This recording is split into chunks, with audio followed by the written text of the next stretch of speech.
चाहिए, उससे हम ना हमारी जो सोचने की मौलिक क्षमता है वो खत्म हो चुकी है। हम चीजों को सोच नहीं पाते। नहीं तो अगर हम आपको याद आ जाए कि इसमें ये चीज भी इंपॉर्टेंट थी, या बाद में आप किसी और बुक से देखें कि हाँ ये चीज भी इसमें होनी चाहिए और हम इसको भूल भी सकते हैं, बनाइए। तब आप अपना कॉन्फिडेंस देखिएगा कि आपका कॉन्फिडेंस अगर यहाँ है तो यहाँ हो जाएगा। आप एक बार इस काम को करके। हेलो नमस्कार, स्वागत है आप सभी का। आशा करती हूँ कि आप लोगों की पढ़ाई बहुत अच्छे से चल रही होगी। आज की वीडियो बहुत ज्यादा इंपॉर्टेंट होने वाली है और ये मोस्ट डिमांडेड वीडियो है आप लोगों की कि शॉर्ट नोट्स कैसे बनाएं। आप सभी को पता है कि नोट्स दो तरह के होते हैं, एक लॉन्ग नोट्स और शॉर्ट नोट्स। लॉन्ग जो है हर कोई बनाता है कभी ना कभी। अब अगर यहाँ तक पढ़ के आए हैं तो लॉन्ग नोट्स तो आपने हमेशा ही बनाए हैं, लेकिन अगर आपको कोई एग्जाम क्लियर करना है तो शॉर्ट नोट्स आपको बनाने एक तरह से मस्ट हैं। ठीक है, तो उनको बनाने का तरीका क्या होता है, किस तरह से होते हैं। अब कुछ लोग कहेंगे कि हम तो कभी बनाते नहीं है, अपनी जो बुक्स होती हैं उन्हीं को काला पीला करके हम उनपे मतलब हाईलाइट करके उसी से पढ़ लेते हैं पूरा एग्जाम में। ठीक है, हो सकता है कि आप ऐसा पढ़ लेते हो, लेकिन अगर जो इस तरह से पढ़ने वाले हैं कि बुक्स पे ही हाईलाइट कर लेते हैं, तो उनमें से कमेंट बॉक्स में मुझे बताइएगा कि कितने लोगों का सिलेक्शन हो गया है। अगर सिलेक्शन नहीं हुआ है तब आप ये तरीका देखिएगा कि किस तरह से शॉर्ट नोट्स बनाए जाते हैं। और अगर आपका सिलेक्शन हो गया है तो आप लोगों को बहुत बहुत बधाई।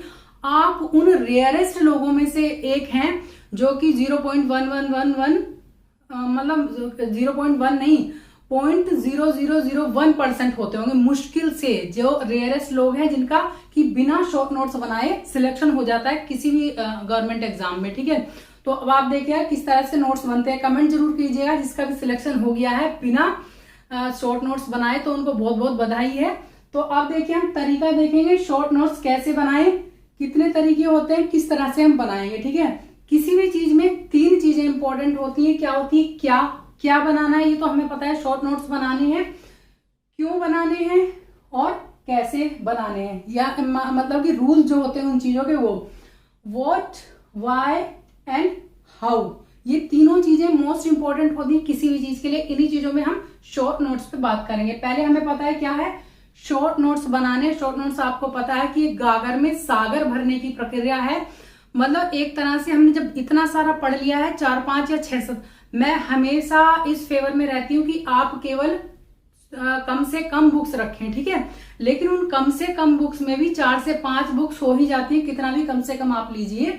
तो वो 4 से 5 बुक्स जो है उनको पूरा पढ़ करके जो आप समराइज करते हैं, थोड़ा सा एक तरह से कहना चाहिए कि गागर में सागर भरते हैं, सारा उनका सारा ज्ञान एक जगह इकट्ठा करते हैं, उनको हम क्या कहते हैं, शॉर्ट नोट्स कहते हैं। ठीक है, और बुक में मार्क करके आप कभी नहीं बना सकते शॉर्ट नोट्स। ठीक है, अब क्यों जरूरी है ये भी बात करेंगे। ठीक है, क्यों जरूरी है, फाइनल सिलेक्शन लेने के लिए आपके शॉर्ट नोट्स मोस्ट इंपॉर्टेंट है, मस्ट है, ये समझिए कि फिर मानसिक क्षमता को बढ़ाने के लिए। और मानसिक क्षमता का मतलब है कि आपका कॉन्फिडेंस लेवल जो है अगर इतना है, 0 है, तो इतना हो जाएगा अगर आप शॉर्ट नोट्स बनाते हैं। ठीक है, क्यों बनाने, एग्जाम से कम 10 से 15 दिन पहले आपको पूरा सिलेबस जो है वो रिवाइज करना है। ठीक है, इसलिए आपको बनाने हैं।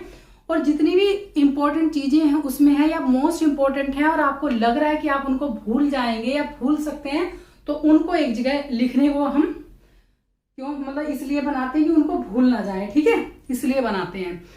अब आता है कि कैसे बनाएं, कहां से बनाएं, और एक तरह से कहिए कि रूल्स क्या होते हैं शॉर्ट नोट्स बनाने के। ठीक है, सबसे पहले मैं आपको बता दूं कि जो शॉर्ट नोट्स होते हैं वो कभी भी रेडीमेड नहीं हो सकते। अगर आपको लग रहा है कि हम किसी से ले लेंगे कि हमें कोई शॉर्ट नोट्स दे दे तो हम उनसे पढ़ लेंगे, तो बेकार है, आप मत लीजिएगा। लीजिएगा भी तो वैसे ही रखे रहेंगे, आपको कुछ नहीं पता कि आपने क्या पढ़ा है क्या नहीं पढ़ा है। शॉर्ट नोट्स का ही मतलब ये है कि आपने सिलेबस पूरा पढ़ लिया है, आपको सब कुछ याद है, फिर उसके बाद आपने नोट्स बनाए हैं। क्योंकि शॉर्ट नोट्स में आप अपनी एक तरह से शॉर्ट में भी लैंग्वेज यूज करेंगे, अपनी समझ में आने वाली लैंग्वेज यूज करेंगे, कीवर्ड्स यूज करेंगे, तो इस तरह की चीजें होती है जो कि केवल आप ही जानते हैं। ठीक है, बहुत से लोग ले लेते हैं और मांगते हैं कि आप हमें अपने नोट्स दे दीजिए, लेकिन उनका कोई फायदा नहीं है। रेडीमेड चीजें नहीं होती हैं, ये आप खुद से कीजिएगा तब आपको पता चलेगा। ठीक है, मैं एग्जाम्पल भी बताऊंगी कि किस तरह से आपको बनाने हैं और क्या आपका लेवल हो जाएगा उनको बनाने के बाद। देखिए पहला देखिए, पहली शर्त तो ये हो गई कि रेडीमेड नहीं होंगे, आपके खुद के बनाए हुए होंगे। ठीक है, ये है देखिए पूरा टॉपिक 3 से 4 बार पढ़ने के बाद और PYQs देखने के बाद आप अपने नोट्स बनाएंगे। इसका मतलब क्या है, आपका जितना भी सिलेबस है, जो भी किताबें आपने ली हैं उस एग्जाम को क्रैक करने के लिए, जो भी आप एग्जाम दे रहे हैं, मैं यहाँ पे स्पेशली टीजीटी पीजीटी की बात कर रही हूँ, तो वो सारी बुक जो है उनको 3 से 4 बार आप अच्छे से पढ़ लीजिए, समझ लीजिए। 1 या 2 बार पढ़ के मुझे नहीं लगता कि नोट्स बन पाते हैं। एक बार में तो हम देखते हैं कि सिलेबस में है क्या क्या, ठीक है। दूसरी बार में हमें चीजें बहुत अच्छे से समझ में आने लगती हैं कि क्या क्या इंपॉर्टेंट हो सकता है और क्या क्या नहीं, ठीक है। पूरा तो हमें नहीं लिखना है बिल्कुल भी, ठीक है। देखिए ये है, 3 से 4 बार उसको पढ़ेंगे बहुत अच्छे से। प्रीवियस ईयर क्वेश्चन पेपर उस एग्जाम को जिसको आप देने जा रहे हैं उसके देखेंगे कि किस टॉपिक पे ज्यादा जोर दिया गया है और उस टॉपिक में सब टॉपिक्स क्या क्या है, कहाँ कहाँ से मोस्ट इंपोर्टेंट प्रश्न आपके आए हैं, तो उन्हीं से रिलेटेड आप नोट्स बनाएंगे, उन्हीं इंपॉर्टेंट चीजों को आप लिखेंगे, फालतू की चीजें नहीं लिखेंगे। शॉर्ट नाम इसीलिए है क्योंकि आपको ना उससे इंपॉर्टेंट चीजें, एब्स्ट्रैक्ट होता है ना किसी चीज का, कहते हैं कि इसका हमने एब्स्ट्रैक्ट निकाल लिया। एब्स्ट्रैक्ट क्या, देखिए कोई चीज है, अगर फल है कोई, तो इतना बड़ा है अगर, या इतने सारे फल हैं, ठीक है, इतना बड़ा तरबूज होता है, और कोई फल अगर इतने सारे, तो एब्स्ट्रैक्ट निकालेंगे तो इतना सा उसका निकलेगा। वही एब्स्ट्रैक्ट का नाम ही इसका क्या होता है, सार जो होता है इनका, वो शॉर्ट नोट्स होते हैं, ठीक है। तो सब कुछ देख करके पीवाईक्यूज तब आप बनाएंगे। हमेशा अपने हाथों से शॉर्ट नोट बनाएं, उसका यही मतलब है कि आप रेडीमेड नहीं लेंगे बिल्कुल भी। सारा सिलेबस पढ़ने के बाद आप बनाएंगे तो आपको बहुत अच्छे से समझ में आ जाए कि आपने क्या क्या कहाँ पे लिखा है, और उसमें आप एक तरह से शॉर्ट चीजें यूज कीजिएगा। बताऊंगी आगे कितने पेजेस में बनाएं, ठीक है। देखिए टॉपिक्स जो होते हैं, कुछ टॉपिक छोटे होते हैं, कुछ बड़े होते हैं। तो अगर आपके बहुत छोटे टॉपिक कोई है तो 1 या आधे पेज का आप उसका पूरा बना सकते हैं। केवल 1 पेज से शुरू कीजिएगा। 1 पेज में पूरा, ये आपकी कलाकारी या आपकी समझ पे भी डिपेंड करेगा कि आपने किस तरह से समझा है चीजों को, ठीक है। तो आपको क्या करना है, केवल 1 पेज पे बनाएं। सबसे छोटा मिनिमम जो होता है वो सबसे छोटा 1 पेज पे आप बनाएंगे पूरे टॉपिक का। चाहे तो उस टॉपिक में कितने भी सब टॉपिक हैं, तो सबसे छोटा टॉपिक है उसको आप 1 पेज पे समराइज कर लेंगे, ठीक है। और सबसे लंबा जो आपका नोट्स हैं शॉर्ट्स, वो आप केवल 3 पेज से ज्यादा नहीं बनाएंगे कभी भी। यही इसकी खासियत है, क्योंकि आपको बहुत कम समय में बहुत सारी चीजें याद करनी है, ठीक है। तो 3 पेज से ज्यादा का नहीं होना चाहिए। हाँ, कोई आपका टॉपिक बहुत ज्यादा बड़ा है, किसी किसी सब्जेक्ट में कोई एक आध टॉपिक ऐसा होगा जो बहुत बड़ा है, तो कम से कम आप ले लीजिएगा तो 4 पेज का बनाइएगा बस। तो 1-2 टॉपिक आपके ऐसे होंगे जो 4 पेज में बन जाएंगे, ठीक है। उससे ज्यादा में मत बनाइएगा, नहीं तो आपको बहुत ज्यादा प्रॉब्लम होगी याद करने में, ठीक है। 3 से 4 पेजेस का बनाएंगे ओनली मैक्सिमम, ठीक है। केवल आपको पढ़ना आना चाहिए। ये कला कैसे आएगी, जब आप टू द पॉइंट चीजों को पढ़ेंगे, मतलब जो आपका एग्जाम ओरिएंटेड चीजों को पढ़ेंगे केवल, और उसी टीचर से आप पढ़ रहे हैं जो एग्जाम ओरिएंटेड पढ़ाता है। यूं तो आप देखिएगा कि सिलेबस आपका छोटा सा, बहुत कुछ पढ़ा देते हैं लोग, कुछ भी एग्जाम में नहीं आता है बिल्कुल भी।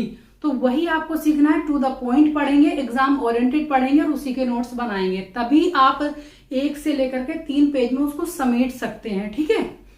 अब बात आती है कि कलरफुल बनाने हैं या नहीं, ठीक है। ये आपके ऊपर डिपेंड करता है। देखिए कुछ बच्चों को जो है कलरफुल चीजें लिख करके याद होता है, ये हमारी एक तरह से मेंटेलिटी बन जाती है, या फिर या कहिए कुछ कलर्स हमें अट्रैक्ट करते हैं, ठीक है। तो कुछ बच्चों को कलरफुल बनाना पसंद है, कुछ बच्चों को एकदम प्लेन, वही ब्लैक या ब्लू पेपर से, ब्लैक या ब्लू पेन से लिखना पसंद है। तो जैसे आपका मन करे वैसे बनाइएगा, लेकिन बनाइएगा बॉल पेन से। अगर आपको कलरफुल लिखना पसंद है तो केवल 2 या 3 कलर यूज कीजिएगा, 3 से ज्यादा नहीं। 2 कहूंगी, 2 कर ले तो बहुत अच्छी बात है। ज्यादा पेन से टाइम भी आपका वेस्ट होगा और फिर ऊपर से थोड़ा कंफ्यूजन भी होगा। तो आपको क्या करना है, केवल 1 या 2 पेन से अगर कलरफुल बनाना चाहते हैं, नहीं तो आप केवल अपने ब्लू या ब्लैक पेन से भी बना सकते हैं, ठीक है। उससे ये चीजें थोड़ी डिफरेंट हो जाती हैं कि आपने कोई एक हेडिंग ऐसे लिखी, नीचे ऐसे लिखा, बस, ठीक है। तो वो आपके ऊपर डिपेंड करता है कि आप किस तरह से आपको याद होता है ना। अब आती है बात, देखिए कि हर लाइन के बाद स्पेस जरूर छोड़िएगा, ठीक है। हर लाइन, आप किसी चीज के लिए 1 लाइन या 2 लाइन, 4 लाइन लिख रहे हैं, लेकिन थोड़ा सा स्पेस इसलिए छोड़िएगा कि बाद में अगर कुछ चीजें एडिशनल होंगी, आपको याद आ जाए कि इसमें ये चीज भी इंपॉर्टेंट थी, या बाद में आप किसी और बुक से देखें कि हाँ ये चीज भी इसमें होनी चाहिए और हम इसको भूल भी सकते हैं, तो वो उसको ऐड करने के लिए, क्योंकि बाद में अगर याद आता है और नहीं ऐड कर पाते तो थोड़ा सा प्रॉब्लम हो जाती है। और अगर आपने बना लिया, ऐड कर लिया, उसके बाद भी अगर आपको प्रॉब्लम आती है कि कुछ लिखना है, तो आप छोटा सा पेपर लिख करके वहां पे पेस्ट कर सकते हैं, ठीक है। ये इसका तरीका है। और एक चीज और बनाइएगा, जब शुरू में आप बनाने हैं नोट्स तो आप शुरू में उसका इंडेक्स पेपर जरूर बनाइएगा। ये थोड़ा सा टाइम लगेगा लेकिन आपको बाद में बहुत ज्यादा फायदा होने वाला है उसका। क्यों? क्योंकि अगर आपको टॉपिक वाइज कुछ ढूंढना है अपने नोट्स में तो आप एकदम से उस पेज पे जा सकते हैं। पेज लिख करके मतलब हर पेज पे पेज नंबर डालिएगा और फिर जाकर के वहां पे आप इंडेक्स भी बनाइएगा। तो इंडेक्स से आपको ये फायदा है कि अगर आप ढूंढ सकते हैं ना इजिली तो बहुत अच्छा रहेगा। ठीक है, बाद में अगर कोई टॉपिक पढ़ना है। अब बात होगी हर लाइन के बाद स्पेस छोड़िएगा। ठीक है, आप है देखिए मोबाइल से केवल एडिशनल चीजें लीजिएगा। आप नोट्स जो बनाएंगे अपनी बुक्स से बनाइएगा, क्योंकि मोबाइल जो है आजकल इंटरनेट या मोबाइल ने हमें हमसे ही दूर कर दिया है। ये कितने लोग इस चीज से सहमत है कमेंट बॉक्स में जरूर लिखिएगा। क्योंकि मोबाइल ने, रील्स की दुनिया ने हमें हमसे खुद से दूर कर दिया। हम खुद के बारे में नहीं सोच पाते, खुद से मुलाकात नहीं कर पाते। तो हम अगर कुछ खोलते हैं ना तो हम अदर चीजें देखने में लग जाते हैं, तो हमारा टाइम वेस्ट हो जाता है। तो बुक लेकर के आप पढ़िएगा। कोशिश कीजिएगा कि मोबाइल से आप अपने शॉर्ट नोट्स ना बनाएं। ठीक है, ये पूरी कोशिश कीजिएगा। आज के टाइम में यही हो रहा है कि हम लोग मोबाइल लेकर के बैठते हैं, पढ़ना कुछ और है और पहुंच कुछ कहीं और जाते हैं हम। ठीक है, तो ये कुछ चीजें हैं जो आपको बहुत ज्यादा ध्यान रखनी है। ठीक है, एक चीज है ना, खुद से खुद का मिलना भी बहुत जरूरी है। आजकल हम यही कर रहे हैं कि हम पढ़ना तो चाहते हैं लेकिन मोबाइल ने हमें हमसे भी दूर कर दिया है और हमारा जो टारगेट है उससे भी दूर कर दिया है। ठीक है, बुरा लगेगा लेकिन ये सच्चाई है। आप खुद सोच करके देखिएगा। कभी जब हम, क्या होता है, हम अगर खाली होते हैं तो हम ये समझते हैं हम बिल्कुल खाली हैं, हमें मोबाइल चला लेना चाहिए। उससे हम ना, हमारी जो सोचने की मौलिक क्षमता है वो खत्म हो चुकी है। हम चीजों को सोच नहीं पाते। नहीं तो अगर हम फ्री बैठते थे या बैठते हैं तो हमें पता चलता है कि हमें चीजों की प्लानिंग कैसे करनी है, किस तरह से चीजों को पढ़ना है, किस तरह से चीजों को करना है। और हम अपनों से भी दूर जा रहे हैं। चलिए छोड़िए, खैर एथिक्स की बातें हैं, लेकिन ये चीजें मोस्ट इंपॉर्टेंट है आप लोगों के लिए। थोड़ा सा आप खुद से भी मिला कीजिए। ठीक है, तो आपको प्लानिंग समझ में आती है कि हम चीजों को कैसे बनाएं। ठीक है, ये सारी चीजें आपको याद रखनी है। सबसे बड़ी बात है, देखिए जब आपका एग्जाम आता है तो आप 6-7 बुक, अगर कम से कम आपके पास 4 से 5 बुक्स भी हैं तो 10 से 15 दिन में आपको रिवाइज करना बहुत जरूरी है। और 10 से 15 दिन में आप 5 बुक्स कभी भी रिवाइज नहीं कर सकते हैं। रिवाइज करना क्यों जरूरी है, रिवीजन करना क्यों जरूरी है? क्योंकि आप चीजों को भूले नहीं, उनका जो कंफ्यूजन बन जाता है। देखिए एग्जाम हॉल में जाकर के हमें क्या होता है कि हमने हाँ ये चीजें भी पढ़ी हैं, वो चीजें भी पढ़ी हैं, और लेकिन हमें थोड़ा थोड़ा याद आता है, कहीं पढ़ा है लेकिन कंफ्यूज है कि ये वाला आंसर है वो वाला। तो ये इसीलिए होता है हम रिवीजन नहीं करते। और रिवीजन कब कर पाएंगे हम, जब हमारे पास सब चीजें शॉर्ट में लिखी होंगी। ठीक है, तो इसलिए जरूरी है। 5 बुक्स आप नहीं पढ़ सकते हैं 15 या 10 दिन में। रिवीजन करने के लिए आपको शॉर्ट नोट्स जरूरी है। अब मैं आपको एग्जाम्पल दिखाती हूँ थोड़ा सा। मैं आपको इंग्लिश का एग्जाम्पल दिखाऊंगी। मेरा सब्जेक्ट इंग्लिश है तो आप अपने सब्जेक्ट से रिलेट कर लीजिएगा। मान लिया आपका सब्जेक्ट हमारा इंग्लिश है, टीजीटी या पीजीटी की तैयारी कर रहे हैं। टीजीटी पे आइए तो 4 आपके राइटर्स हैं। लिटरेचर की बात करें तो 4 राइटर्स हैं आपके। फॉर्म्स ऑफ लिटरेचर आ जाएगा, history of English literature, figure of speech आ जाएगा। इस तरह की ये चीजें हैं इसमें। ठीक है, तो उनको हम कैसे लिखेंगे? जैसे आपका एक राइटर है, मान लीजिए फॉर एग्जाम्पल आप विलियम शेक्सपियर को लीजिए। ठीक है, विलियम शेक्सपियर का हमें कुछ लोग हैं देखिए जिनको की डेट्स याद नहीं होती है। ठीक है, तो उनकी डेट्स अगर हमें लिखनी है तो ऐसे करके लिखिएगा। डेट ऑफ बर्थ भी अगर आपको याद नहीं हो रही है, केवल DOD लिखिएगा, फिर उनका ईयर लिख लीजिएगा। ठीक है, जो भी आपका उनका ईयर है। ठीक है, ये लिख लिया आपने ईयर। सभी का बता रही, जितने भी राइटर्स हैं उनके years, DOB date of birth and date of death, इस तरह से लिखेंगे। फिर उनका नीचे प्लेस लिखेंगे शॉर्ट में। ठीक है, फिर उनके सिबलिंग्स अगर नहीं भी याद, वो भी नहीं याद हो रहे हैं तो सिबलिंग्स भी आप इसमें लिखेंगे, क्योंकि सिबलिंग्स भी पूछे जाते हैं।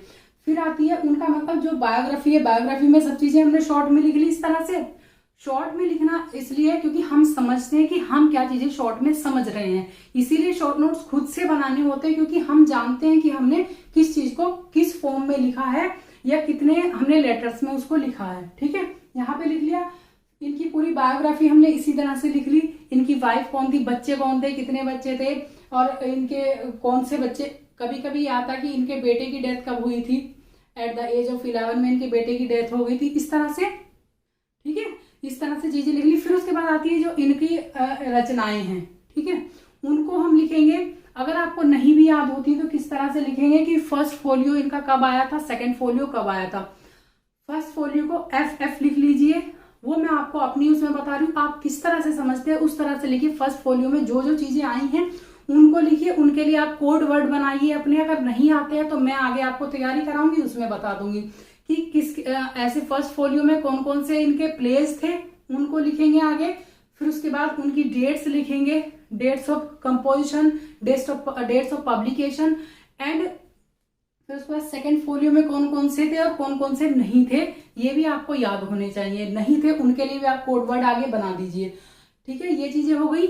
और इनकी जो सोनेट्स थी कौन कौन सी थी, कब ये पब्लिश हुई, वो चीजें आप बना दीजिए। फिर उसके बाद एक चीज और देखिए, जैसे हमारे 4 राइटर्स हैं, टीजीटी की बात करें तो चारों में कौन कौन किस बेस पे लिखता था, मतलब उनका एक तरह से थीम क्या होती थी, ये आपको याद होना चाहिए। तो उसके अकॉर्डिंग आपको चीजें लिखनी चाहिए, है ना। जैसे इनके थे जो प्लेस थे मोस्टली जो थे 99% हिस्टोरिकल प्लेस थे। और आप अगर ले लीजिए विलियम वर्ड्सवर्थ को, तो वो रोमांटिक पोइट थे और नेचर से रिलेटेड चीजें लिखते थे। तो उनके आपको कोड वर्ड्स याद होने चाहिए एक तरह से ना, की वर्ड्स और कोड वर्ड्स दोनों वैसे अलग अलग चीजें हैं। तो अपने कोड वर्ड्स आप अपने बनाइए, लेकिन की वर्ड्स उनसे लीजिए।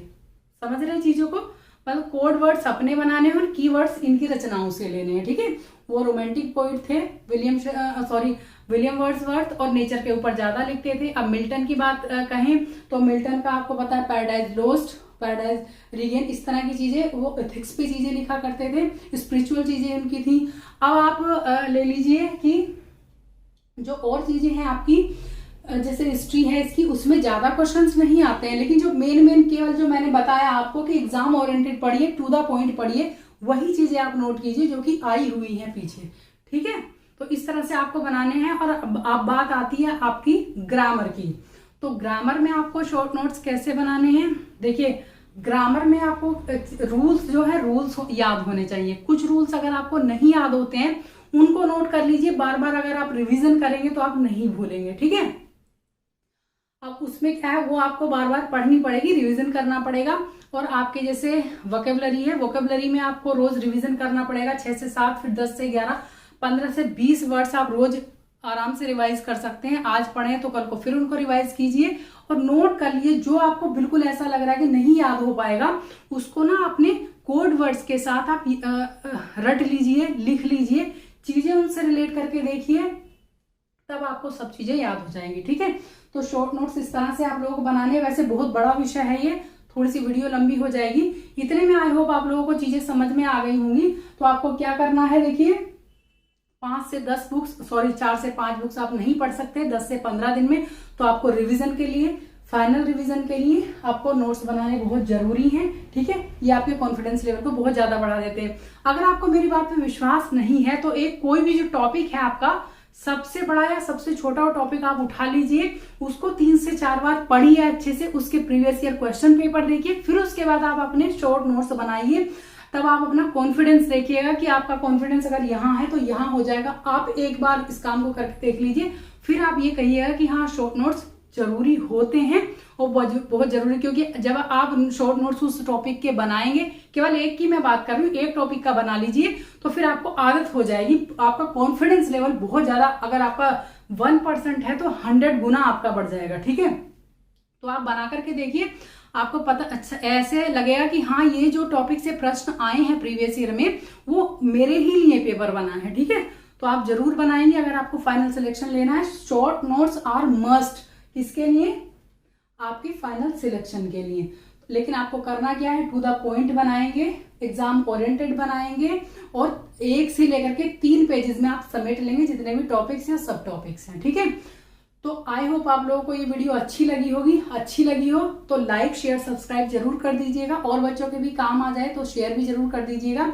और इससे रिलेटेड अगर कोई प्रश्न भी है तो आप कमेंट बॉक्स में जरूर लिखिएगा। मैं कोशिश करती हूँ कि आप लोगों के, अगर मैं कमेंट में आंसर नहीं दे पाऊं तो मैं एक तरह से कंबाइंड वीडियो बना देती हूँ कि आपके सभी प्रश्नों की जिज्ञासा जो है वो शांत हो जाए, ठीक है। नहीं तो कोशिश भी करती हूँ कि पर्सनली भी आपको, मतलब इंडिविजुअली मैं आपको आंसर दे पाऊं, ठीक है। तो आज की वीडियो में इतना ही। आई होप आप लोगों को पसंद आई हो और आपके लिए हेल्पफुल रही हो ये। तो मिलती हूँ नेक्स्ट वीडियो में। नेक्स्ट वीडियो किस टॉपिक पे चाहते हैं ये भी आप कमेंट बॉक्स में बताइएगा, और अगर वीडियो पसंद आ रही हो तो मैं कंटिन्यू जरूर रखूंगी, ठीक है। Thank you so much.